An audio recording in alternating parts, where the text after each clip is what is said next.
Hello दोस्तों, स्वागत है आपका ओनली एग्जाम फोकस के मंच पर। और दोस्तों, ये हमारी जो सीरीज चल रही थी एनसीईआरटी की इकोनॉमिक्स, एनसीईआरटी इकोनॉमिक्स क्लास की जो सीरीज चल रही थी 9th से हम 12th तक कवर करेंगे। तो 9th को हम कर चुके हैं, 10th को हम कर चुके हैं और अच्छे से कराया है। जो भी आपको मतलब जिन जो लोग नए जुड़ना चाहते हैं सेशन से, तो वो एक बार पहले 9th की 10th की एनसीईआरटी को अच्छे से पढ़ लें। और आज जो हम शुरू करेंगे दोस्तों, वो 11th क्लास की एनसीईआरटी को हम शुरू करेंगे। 11th क्लास की एनसीईआरटी से पहले मैं आपको दो बातें बताना चाहता हूँ कि कुछ बच्चों के ये क्वेश्चन थे कि एनसीईआरटी को कैसे पढ़ा जाए या क्वेश्चन कैसे बन सकते हैं। मैं आपसे ये कहना चाहता हूँ कि पहले आप एनसीईआरटी को पढ़ते समय टॉपिक को क्लियर कीजिए, क्योंकि एनसीईआरटी क्या होता है, बेसिक होता है जो आपके जीएस फाउंडेशन को मजबूत करता है। तो इसलिए आप पहले जो टॉपिक है उसे अच्छे से क्लियर कर लीजिए, उसे समझने की कोशिश कीजिए। और जब टॉपिक आपके समझ में आ जाएगा तो क्वेश्चन आप बना लोगे, इसमें नो डाउट, कोई भी डाउट नहीं है। आपको किसी भी तरह से जो है घबराने की जरूरत नहीं है। बस एक बार मन से आप एनसीईआरटी की जो सारी क्लासें हैं उन्हें मन से कीजिए और टॉपिक को अच्छे से समझने की कोशिश कीजिए, क्योंकि क्वेश्चन टॉपिक से ही आते हैं, टॉपिक के अंदर से बनते हैं क्वेश्चन। जब आपका टॉपिक अच्छे से समझा हुआ होगा तो आप क्वेश्चन तो बना ही लोगे, ठीक है। तो इसलिए जो है, बस आप टॉपिक को अच्छे से क्लियर कीजिए। तो आज हम स्टार्ट करेंगे 11th क्लास में एनसीईआरटी। और पहली एनसीईआरटी आपके पास जो पहला चैप्टर है इसका एनसीईआरटी का, जो भारतीय, जो एनसीईआरटी का नाम है 11th क्लास की, भारतीय अर्थव्यवस्था और विकास। तो जैसे नाम से पता चल रहा है कि भारतीय अर्थव्यवस्था और विकास। तो इसमें दोस्तों हम क्या सीखेंगे, देखो इसमें पहली चीज है, इकाई जो फर्स्ट है आपके पास, विकास नीतियां और अनुभव। तो हम क्या सीखेंगे इसमें, अगर हमें इंडियन डेवलपमेंट को पढ़ना है, इकोनॉमिक डेवलपमेंट को, तो हम क्या काम करेंगे दोस्तों, पहले हम आज़ादी से पहले, जब भारत आज़ाद हुआ उसके बाद के डेवलपमेंट को अलग से पढ़ेंगे और उससे पहले डेवलपमेंट को अलग से पढ़ेंगे। और पहला जो यूनिट है, ये स्वतंत्रता के पूर्व जो संध्या है, यानी कि आज़ादी से पहले का जो भारत है उसके डेवलपमेंट के बारे में ये पहली यूनिट में पहला अध्याय है, ठीक है।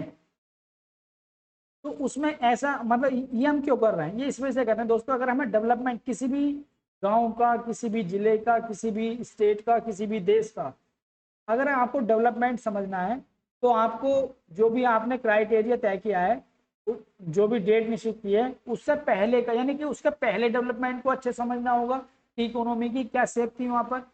और उसके बाद को, जैसे हम इंडिया की बात करें तो हमें इंडिया से जो आज़ादी से पहले भारतीय अर्थव्यवस्था थी और ये भारत अर्थव्यवस्था का रोल कैसा रहा।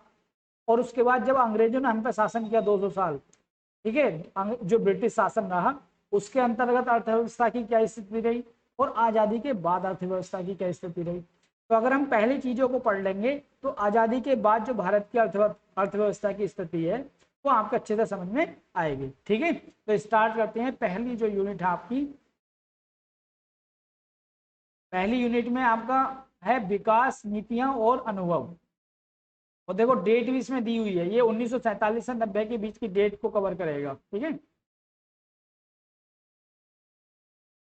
और इसमें पहला आपका जो चैप्टर है, स्वतंत्रता से पूर्व संध्या पर भारतीय अर्थव्यवस्था, यानी कि हम आज़ादी से पहले की अर्थव्यवस्था के बारे में यहाँ चर्चा करेंगे, क्योंकि हमें आज़ादी के बाद की जब भी समझ में आएगी जब आज़ादी से पहले की चीज़ें आपको क्लियर होंगी।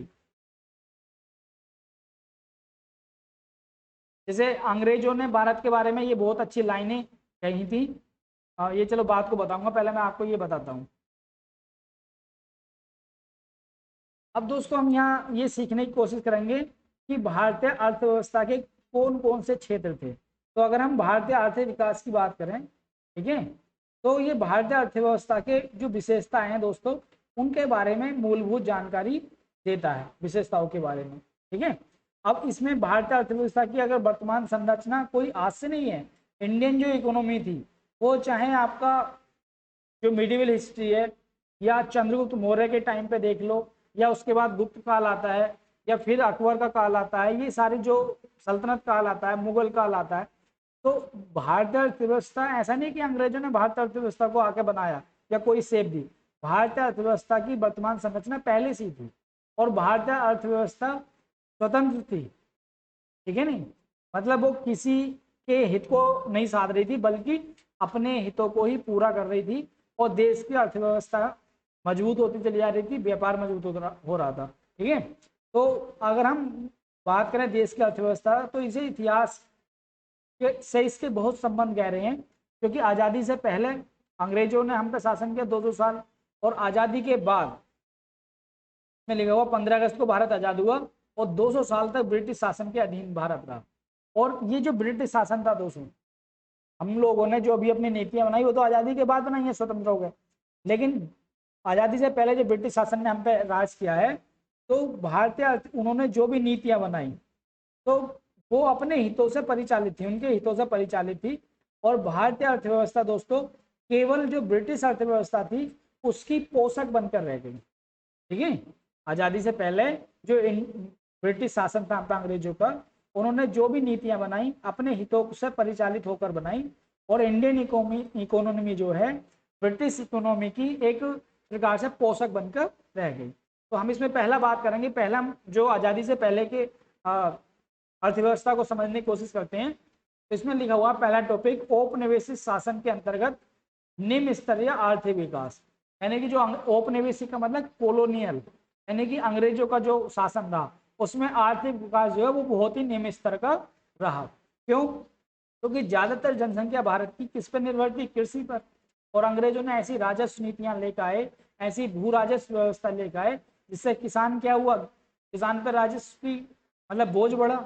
और जब किसान पे राजस्व का बोझ बढ़ा और ज्यादातर जनसंख्या किस पर निर्भर थी? कृषि पे।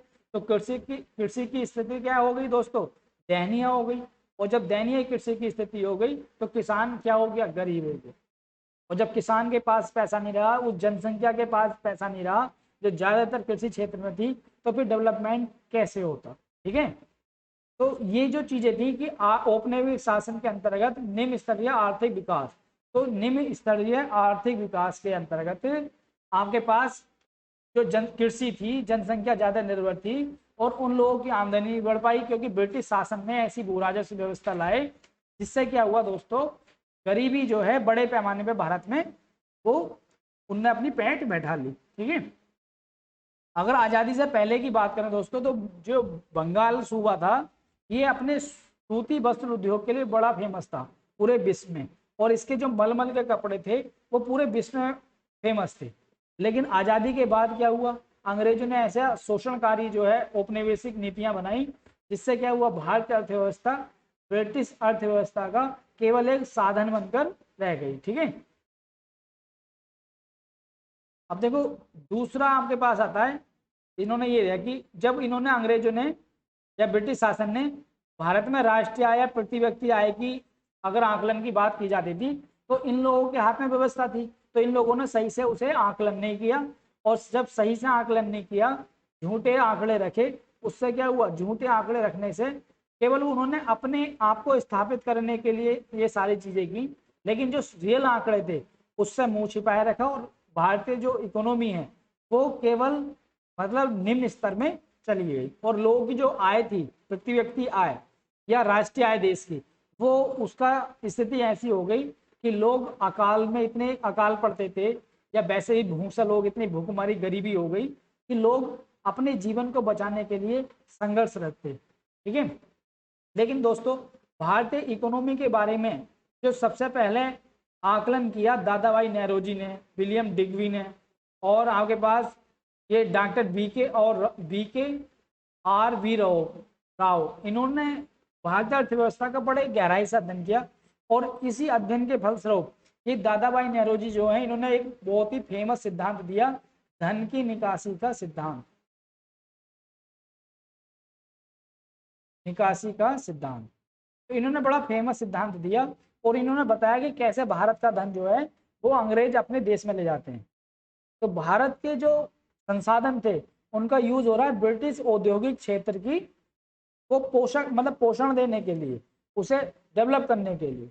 तो कैसे धन भारत का बाहर जाता था, यहाँ से क्या काम करते थे, अंग्रेज पैसे लेते थे मतलब सेवा के रूप में, उससे कच्चा माल खरीदते थे, वो बाहर मतलब विदेश जाता था, और वहां से बने बनाए कपड़े से या और सामानों से भारत के बाजारों को आट दे जाते थे। यहाँ जो सैनिक थे, उनके जो सैनिक खर्चे थे, उनकी जो सैलरी थी, वो उनके माध्यम से देश बाहर, मतलब देश से हमारा धन बाहर जाता था। और जो अंग्रेज बाहर युद्ध लड़ते थे, तो युद्ध की क्षतिपूर्ति के रूप में जो भारत से ही धन की भरपाई की जाती थी। तो ये सारा जो सिद्धांत है धन की निकासी का सिद्धांत, दादाभाई नौरोजी ने दिया सर्वप्रथम, और इन्होंने अर्थव्यवस्था का बड़ा बारीकी से अध्ययन किया।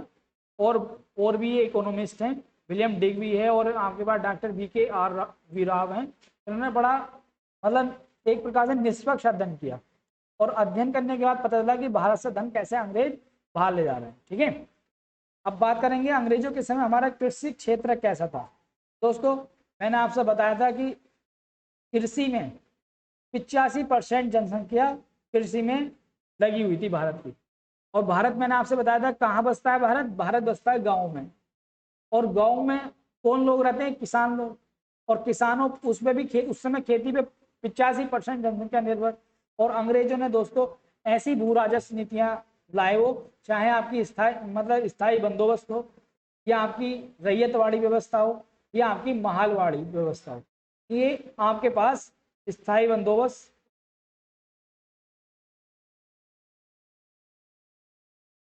ये इस टाइप की आपके पास जो है ये व्यवस्था लेकर आए।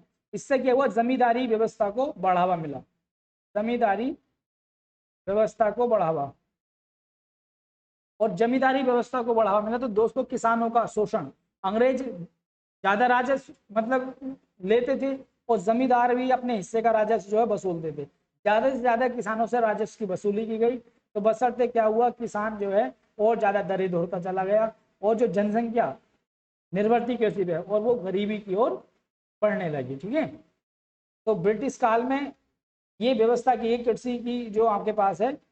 अगर हम पहली बात करें पूर्व ब्रिटिश काल से पहले एक फ्रांसीसी यात्री थे वर्नियर, उन्होंने बताया था कि बंगाल जो सूबा है वो कृषि के क्षेत्र में या और वस्तुओं के उत्पादन के क्षेत्र में इतना फेमस है जितना कि मिस्र, जो मिस्र देश है, ठीक है, इतना फेमस था बंगाल केवल।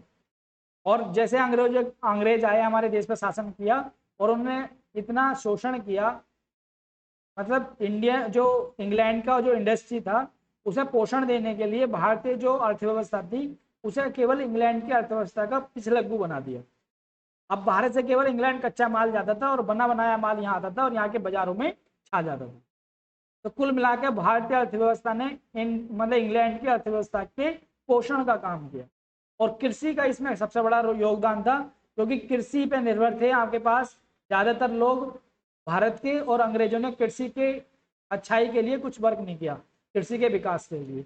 और रही बात सारी जमींदारी व्यवस्था लिया है, तो इन जमींदारों ने भी कृषि के डेवलपमेंट के लिए काम नहीं किया, बल्कि ज्यादा से ज्यादा राजस्व वसूलने पर ध्यान दिया, जिससे किसान और ज्यादा दरिद्र हो गया।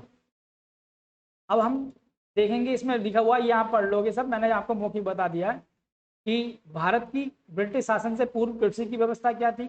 भारत बड़ा व्यापार में बड़ा फेमस था, ठीक है नहीं। अब वो चीज हम आगे पढ़ेंगे व्यापार की। तो देखो इनके टाइम पे कृषि उत्पादन में वृद्धि नहीं हुई, बल्कि कृषि उत्पादन कम होता चला गया, क्योंकि कृषि में इन्वेस्टमेंट नहीं हुआ। और ये अंग्रेज ऐसी भू राजस्व व्यवस्था लिया है, जिससे क्या हुआ, किसानों का शोषण हुआ, ज्यादा राजस्व लिया गया, कृषि में उत्पादन बढ़ा नहीं। और इससे क्या हुआ, ग्रामीण जो अर्थव्यवस्था है वो एक पिछलग्गू अर्थव्यवस्था हो गई। बस कच्चा माल उगाया जाता है, इंग्लैंड के हितों की पूर्ति के लिए उगाया जाता था। ठीक है, फिर आगे बढ़ेंगे। ये हम ब्रिटिश शासन की बात कर रहे हैं, उस समय कृषि क्षेत्र की क्या स्थिति थी। अब ब्रिटिश शासन के टाइम पे दोस्तों कृषि का व्यवसायीकरण किया गया। व्यवसायीकरण का मतलब यहाँ कृषि में उन्हीं फसलों को, जो आपके पास नकदी फसलें हैं जैसे कपास है, ठीक है नहीं, या गन्ना है, और ये आपके पास और चाय की खेती है, ये नकदी फसलें हैं दोस्तों। तो कृषि के व्यवसायीकरण पर फोकस किया गया, क्योंकि इन नकदी फसलों से कच्चे माल की प्राप्ति होती थी, जिनका यूज अंग्रेज जो है कि जो फैक्ट्रियां हैं, जो कंपनियां हैं, वहां पर प्रोडक्शन के लिए कच्चे माल का यूज किया जाता था। तो भारत में कृषि के व्यवसायीकरण को इन्होंने बढ़ावा दिया, जिससे इनकी कंपनियों के लिए, इनकी फैक्ट्रियों के लिए इन्हें कच्चा माल मिल सके इंग्लैंड में, ठीक है नहीं, और इनका जो इंडस्ट्री का एरिया है वो डेवलप हो जाए। अब इससे क्या हुआ, इससे दोस्तों ये हुआ कि कृषि, भारत का जो किसान है, नकदी फसलों को जब उसने बोना शुरू किया, तो उसने नकदी फसल बोने के लिए साहूकारों से ऋण लिया, और कि इत्तेफाक से मौसम की वजह से या अच्छी बरसात नहीं हो पाई या फसल बेकार हो गई, तो ये किसान जो है गरीबी के जाल में फंसता चला गया। पैसा लौटा नहीं पाया, फसल खराब हो गई, तो गरीबी के जाल में फंसा फंसता चला गया। और दूसरा, अकाल की स्थिति में, जैसा अकाल हुआ तो अकाल की स्थिति में जब आपके पास खाद्यान्न फसल कम होने लगी क्योंकि नकदी फसल ज्यादा हुई आपके पास, तो अकाल की स्थिति में भूखमरी की स्थिति, भूखमरी की स्थिति। तो ये जो है ग्रामीण अर्थव्यवस्था पे इसका बहुत ही ज्यादा दुष्प्रभाव पड़ा कृषि के व्यवसायीकरण के। और कृषि का व्यवसायीकरण क्यों हो रहा है? क्योंकि यहाँ से कच्चा माल ले जाना है अंग्रेजों मतलब ब्रिटेन में, वहाँ फैक्ट्रियों के लिए, और वहाँ से बना बनाया माल लाना है और भारत के बाजारों को आट देना है। ठीक है, तो ये आप पढ़ लोगे, मैंने आपको बता दिया सारा कि कृषि की व्यवस्था का क्या सिस्टम रहा, कि कृषि में इन्होंने कृषि के व्यवसायीकरण को बढ़ावा दिया और ज़्यादा राजस्व वसूला, जिससे किसानों की जो स्थिति थी वो और भी ज़्यादा दयनीय हो गई। अगला आता है अंग्रेजों के टाइम पर औद्योगिक क्षेत्र की क्या स्थिति थी। तो दोस्तों औद्योगिक क्षेत्र में आपके पास पहले क्या होता था, जो भारतीय राजा महाराजे रहते थे, तो जो हमारे यहाँ हस्तशिल्प उद्योग था या कुछ ऐसे जैसे बढ़ई है या और भी कारीगर होते हैं, तो ये राजा महाराजाओं को ना शौक था चीज़ों का, तो ये अपने दरबार में अपने जो भी सेवा देते थे और उसके माध्यम से अपने जो भी खर्चा था इनके घर का वो चलाते थे। और उसके बाद भारत में हस्तशिल्प उद्योग इतना फेमस था कि यहाँ के सूती वस्त्र और यहाँ के जो आपके पास मतलब वो हाथी के दांत के क्या तो हाथी के दांत के जो आभूषण होते हैं, तो इन आभूषणों को और सूती वस्त्र के लिए, वस्त्र के जो निर्यात के लिए भारत उसमें बहुत फेमस था। और भारत मसालों के लिए भी फेमस था। तो यानी कि हमारे यहाँ जो औद्योगिक क्षेत्र था अंग्रेजों से पहले वो काफी डेवलप था। और हमारे यहाँ हस्तशिल्प उद्योग और कृषि ये इतने मतलब आत्मनिर्भर थे कि व्यवस्था को बड़े अच्छे से चला रहे थे और देसी राजाओं ने इन्हें काफी बढ़ावा भी दिया। लेकिन अंग्रेजों ने जब देसी राजाओं को उनके राज्य को अपने राज्य में मिला लिया, तो दोस्तों इससे क्या हुआ, हस्तशिल्प उद्योग को काफी धक्का लगा। जो राजाओं के यहाँ मतलब जो भी कारीगर काम करते थे वो सब बेरोजगार हो गए और वो कहाँ गए, कृषि की ओर। और कृषि पे पहले से दबाव इतना है। और अंग्रेजों ने जो यहाँ केवल कच्चे माल को उगाने के लिए यहाँ के सारे उद्योगों को नष्ट करने की कोशिश करी, यानी बी औद्योगिकरण किया गया भारत का।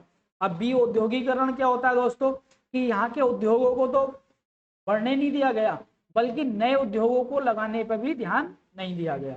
इससे क्या हुआ, जो लोग पहले उद्योगों में लगे हुए थे वो सब बेरोजगार हो गए। इससे बेरोजगारी बढ़ी या कृषि पे दबाव बढ़ा, जिससे और ज्यादा गरीबी बढ़ी। तो कुल मिला के अंग्रेजों ने किसी इंडस्ट्री में इन्वेस्ट नहीं किया और ना ही उस समय भारतीयों के पास इतने पैसे थे कि वो इंडस्ट्री में इन्वेस्ट करते। सरकार से उन्हें कोई हेल्प नहीं मिली जिससे थोड़ा सा प्रोत्साहन मिलता, तो जो हमारे यहाँ धनी लोग थे वो इन्वेस्ट करते, कंपनियां लगाते। और अंग्रेजों का मकसद ये भी था कि भारत में कंपनी लाएंगे तो कच्चा माल सीधा यहीं मतलब प्रोडक्शन में यूज हो जाएगा, जबकि इंग्लैंड में जो कंपनियां थी उनके लिए कच्चे माल की बड़े स्तर पर आवश्यकता थी क्योंकि उधर जो है औद्योगिक क्रांति चरम पर थी। और दोस्तों इस वजह से भी इन्होंने केवल उन्हीं इंडस्ट्रियों को मतलब प्रोत्साहन दिया जो जिससे इनकी इंग्लिश की जो कंपनियां थी उनका कंपटीशन नहीं था, केवल उन्हीं इंडस्ट्रियों को इन्होंने प्रोत्साहन दिया। जैसे वस्त्र उद्योग है या जो बड़े बड़े ऐसे उद्योग हैं जिससे कंपटीशन में भारत इनसे आगे निकल जाता, उस उद्योग को इन्होंने कभी बढ़ावा नहीं दिया। ठीक है, तो उद्योग के बारे में मैंने आपको बता दिया, आप इसे पढ़ लोगे, ये सारी बातें वही हैं। ठीक है, मैं जो बोल रहा हूँ या मैं आपको जो समझा रहा हूँ वो एनसीईआरटी का ही मैटर है।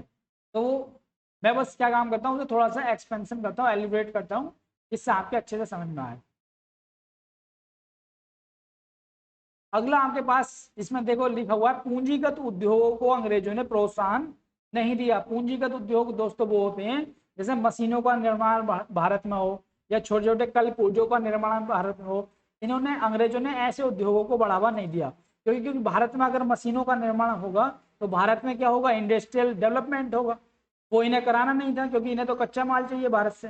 भारत की अर्थव्यवस्था ब्रिटिश अर्थव्यवस्था का केवल क्या बनकर रह गई, एक शोषणकारी बनकर रह गई। यानी कि भारत की अर्थव्यवस्था ब्रिटिश अर्थव्यवस्था के जो विकास है उसका एक साधन बनकर रह गई। ठीक है, क्योंकि पूंजीगत उद्योग का मतलब होता है जिसमें ज्यादा पैसों की जरूरत होती है और जो मशीनों का निर्माण होता है या कल पुर्जों का निर्माण होता है, उन उद्योगों को अंग्रेजों ने यहाँ बढ़ावा नहीं दिया। जिससे क्या हुआ दोस्तों, जब इकोनॉमिक डेवलपमेंट भारत में नहीं हो पाया तो भारत का जो जीडीपी था उस समय, उसमें जो इंडस्ट्रियल एरिया था या औद्योगिक क्षेत्र था उसका योगदान बहुत ही कम रहा। ठीक है, अब अगर मतलब विदेशी व्यापार की बात करें, अगर हम जो एक्सपोर्ट इंपोर्ट की बात करें तो दोस्तों भारत से केवल कच्चा माल ही निर्यात किया जाता था, क्योंकि अंग्रेजों को आवश्यकता ही कच्चे माल की थी। भारत से केवल कच्चा माल ही निर्यात किया जाता था। और जो भारत के व्यापारी थे या भारत का जो हस्तशिल्प उद्योग बचा हुआ था वो अपने वस्तुओं को इंग्लैंड अगर भेजता था तो उन पे भारी आयात शुल्क लगाया जाता था। इससे क्या हुआ, उनकी वस्तुएं महंगी बिकती थी, उन्हें औसत नहीं आया तो वो भी उद्योग क्या हो गए, नष्ट हो गए। और केवल भारत से कच्चे माल को ये इंग्लैंड ले जाते थे और इंग्लैंड से बने हुए माल से भारत के बाजारों को पाट देते थे। तो ये जो संरचना थी, व्यापार की संरचना भी बहुत ही प्रतिकूल थी भारत के, बहुत ही। इससे क्या हुआ, भारतीय अर्थव्यवस्था बहुत ही प्रतिकूल प्रभाव पड़ा, क्योंकि आयात ज्यादा हो रहा है, निर्यात कम हो रहा है। तो उससे क्या हुआ दोस्तों, जो भारत का बैलेंस था आयात निर्यात का वो बहुत ही मतलब गड़बड़ा गया। अब भारत से कौन कौन सी चीजें, जैसे रेशम है, कपास है, चीनी है, पटसन है, यही चीजें भारत से निर्यात की जाती थी, जो रॉ मटेरियल के रूप में इंग्लैंड की जो इंडस्ट्री थी वहां पे यूज होती थी।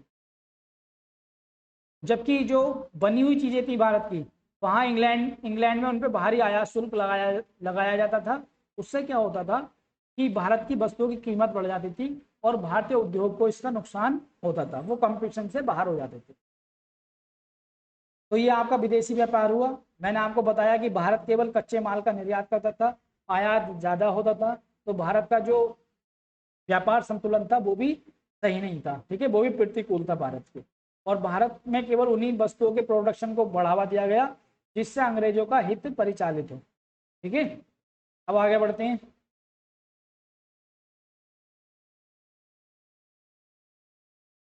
और जैसे ही सुएज नहर का निर्माण हुआ, ये आपके पास ये सुएज नहर जैसे बनी तो व्यापार में बहुत तेजी से परिवर्तन हुआ। अब ये सीधे अमेरिका से या इंग्लैंड वाले सीधे यहाँ से यूरोप से आता था माल और ये चला जाता था भारत में। लेकिन भारत से जो माल जाता था उस पर ये लोग आयात लगाते थे, यहाँ रोक लेते थे उस पर, मतलब आयात शुल्क लगाते थे, जिससे भारत की वस्तुएं महंगी हो जाती थी। अब आता है जननांकीय परिस्थिति। अगर दोस्तों बात करें 2081 की जनगणना के अनुसार, 2081 की जनगणना जब आपके पास हुई, यानी कि इन्होंने सेंसस कराया 2081 का, सॉरी 1881 का सेंसस कराने के तहत उस समय भारत की लगभग मैक्सिमम आबादी वो क्या थी, निरक्षर थी, यानी कि पढ़ी लिखी नहीं थी।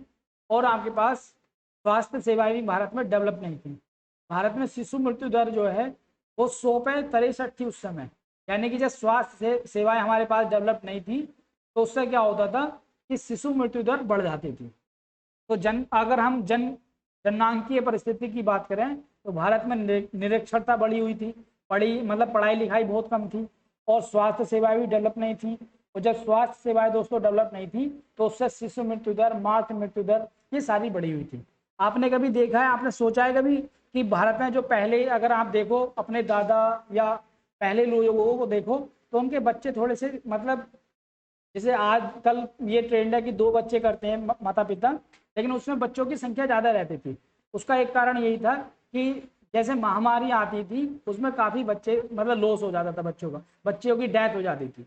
तो लोगों के माइंड में ये था कि अगर 1-2 की डेथ भी होती है तो 1-2 बच्चा हमारा बचा रहेगा, क्योंकि स्वास्थ्य सेवाएं बिल्कुल ही लो स्तर की थी। ठीक है, अब आपके पास आता है, अब जैसे यहाँ से अगला टॉपिक आता है आपका व्यावसायिक संरचना। भारत में जो व्यावसायिक संरचना थी, अगर हम उसकी बात करें, ये मैंने आपको बता दिया जननांकीय कि भारत में स्वास्थ्य सेवाएं अच्छी नहीं थी, और भारत में अशिक्षा ज़्यादा बड़े स्तर पर थी। ये सारी बातें वही लिखी हुई हैं। और शिशु मृत्यु दर काफ़ी बढ़ी हुई थी भारत में, 1063 बच्चे जो है वो खत्म हो जाते थे। अगर 1000 बच्चों का जन्म हुआ है तो 63 बच्चे उसमें खत्म हो जाते थे, मतलब उनकी डेथ हो जाती थी। और जीवन प्रत्याशा भी जो है काफ़ी कम थी। जो आज 63 जीवन प्रत्याशा है, उस समय 32 साल थी मात्र, अंग्रेजों के टाइम पे। यानी कि इतना जन स्वास्थ्य सेवा इतनी कमजोर थी कि लोगों को अपना जीवन ही बचाना भारी होता था। और आपके पास शिक्षा का स्तर नहीं था, लोग अशिक्षित थे, चीज़ों को समझते नहीं थे। और आपके पास महामारी के टाइम पे काफ़ी बड़ी मतलब संख्या में लोगों की डेथ होती थी। तो ये जनसंख्या की स्थिति थी उस समय। अब हम बात करेंगे, देखो इसमें लिखा हुआ है कि स्वतंत्रता से पूर्व क्या होती है भारत में। आपके पास भारत में स्वतंत्रता से पहले निर्धनता, कुपोषण, स्वास्थ्य सेवाओं का अभाव में जनसंख्या की कम वृद्धि दर। जब ये सारी चीज, निर्धनता थी, लोग भूखे मर जाते थे, कुपोषण था, लोगों को पोषण नहीं मिल पाता था, अच्छा खाना, और गरीबी थी, और स्वास्थ्य सेवाओं का अभाव था, तो उससे क्या होता था, जनसंख्या का काफी लॉस होता था, मैक्स मतलब काफी लोगों की डेथ हो जाती थी। ठीक है, तो ये आपके पास अंग्रेज मतलब आजादी से पहले भारत की अंग्रेजों के टाइम पे स्थिति थी कि जनसंख्या का या जननांकीय मतलब व्यवस्था कैसी थी उस समय। अब हम बात करेंगे व्यावसायिक संरचना की, यानी भारत में उस समय कैसी व्यावसायिक संरचना थी। तो देखो दोस्तों, भारत में कृषि सबसे बड़ा क्षेत्र था।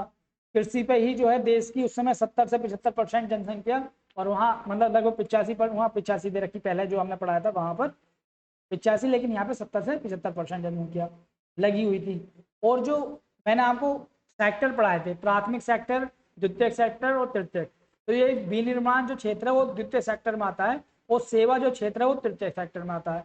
तो इनका जो भारत की जीडीपी थी उसमें मात्र 10% था, विनिर्माण का 10% और सेवा क्षेत्र का 15 से 20% योगदान था। और ज्यादा योगदान किसका था, कृषि क्षेत्र का, और ज्यादा जनसंख्या भी कृषि क्षेत्र में थी। यानी कि भारत की अगर हम व्यावसायिक संरचना की बात करें, अब दोस्तों कृषि क्षेत्र पर ज्यादा जनसंख्या थी, और कृषि क्षेत्र में ही सबसे ज्यादा मतलब विकास नहीं था, और लोग गरीब थे, क्योंकि आपके पास उत्पादकता कम हो रही थी, इन्वेस्टमेंट ज्यादा हो रहा था, बचत होती नहीं थी, राजस्व बढ़ा हुआ था, और हर प्रकार का शोषण था, जिससे किसानों की उन्नति नहीं हुई। यानी कि देश की जो आबादी है 70 से 80% जो कृषि पर आधारित थी, वो गरीबी के जाल में फंस चुकी थी।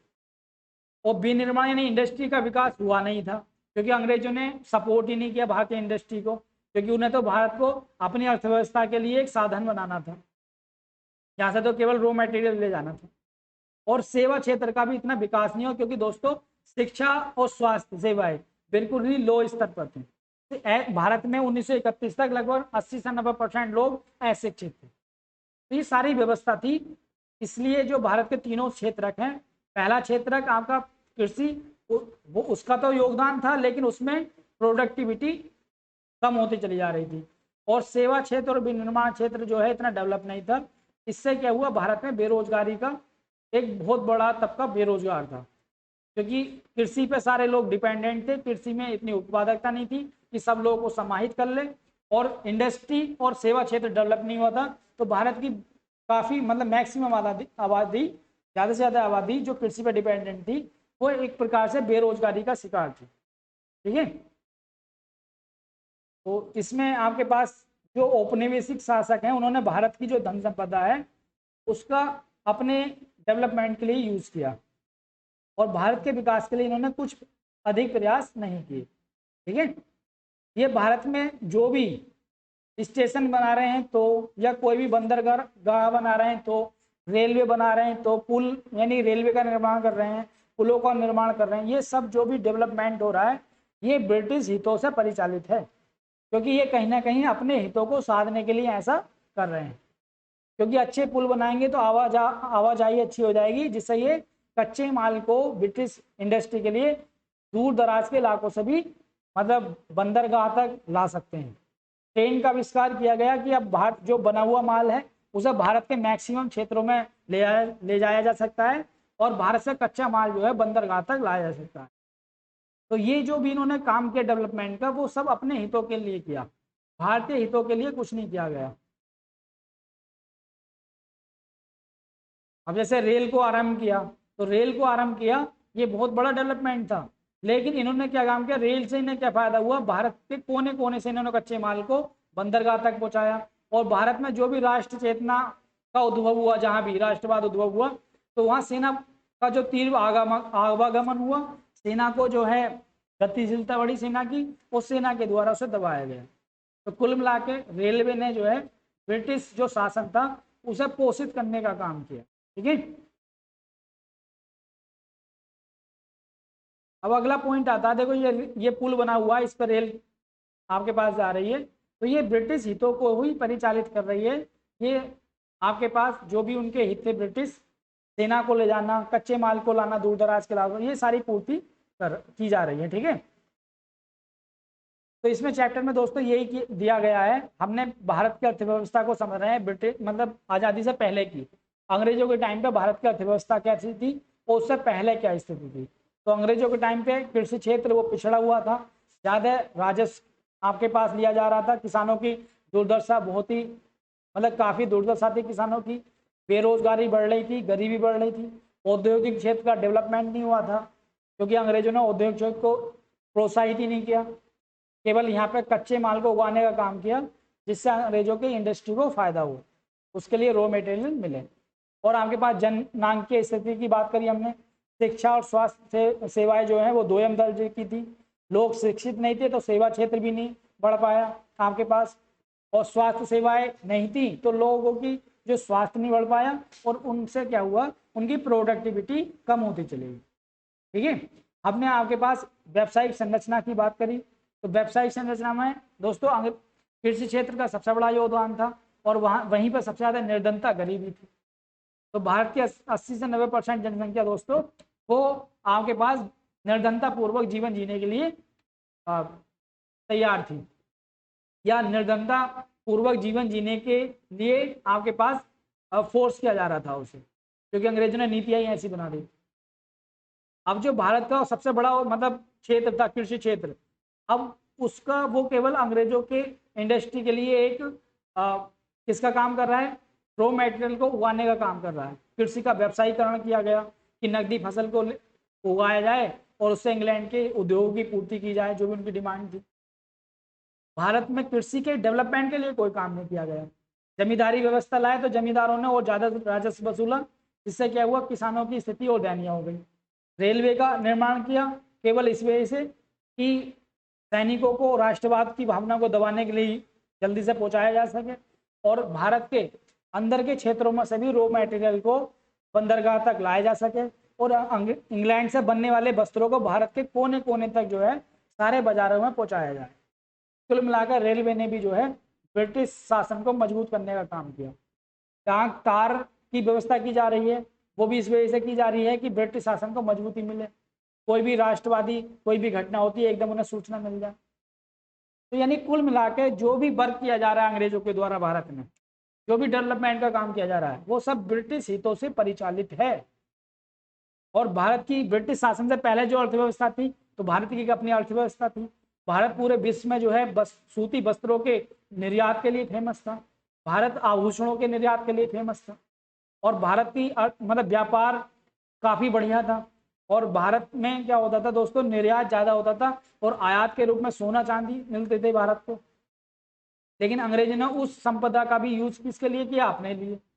सेना के बाहर युद्ध लड़ते थे और उसका खर्चा कहाँ से लेते थे, भारतीय इकोनॉमी से। यहाँ के अधिकारी जितने अंग्रेज रहते थे सैलरी के रूप में पैसा का सब कहाँ चला गया, इंग्लैंड। और यहाँ के जो भारत के लोग थे उन्हें दोयम दर्जे का दोयम दर्जे का मानव व्यक्ति माना जाता था।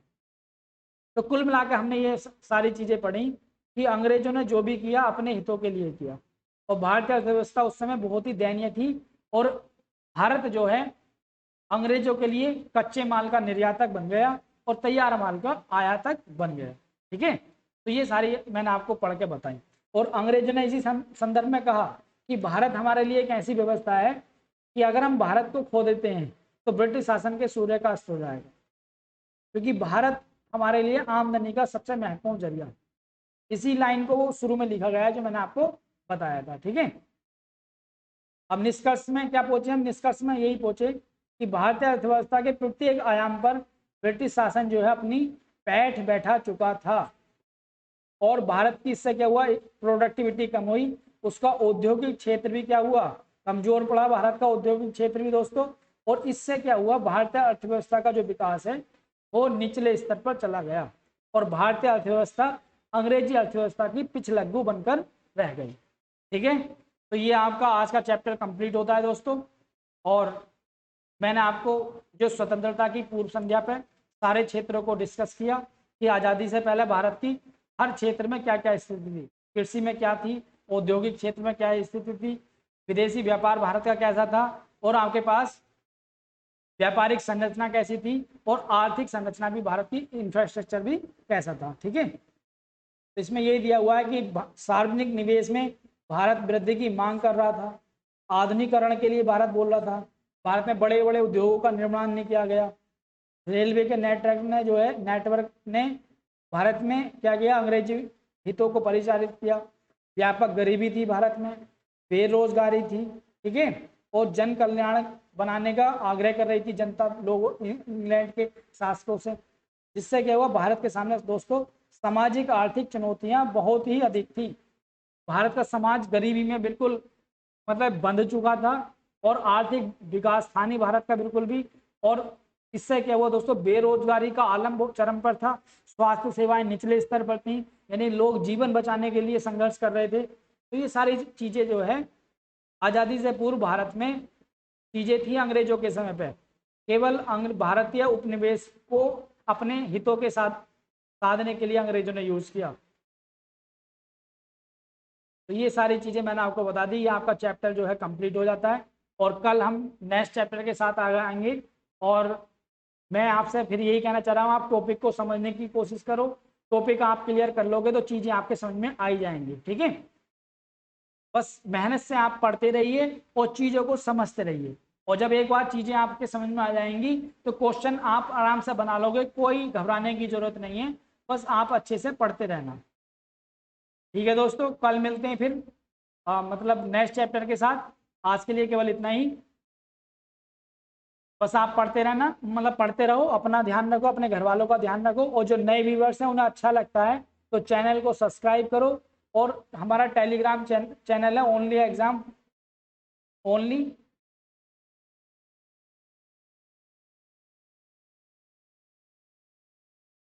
Only exam focus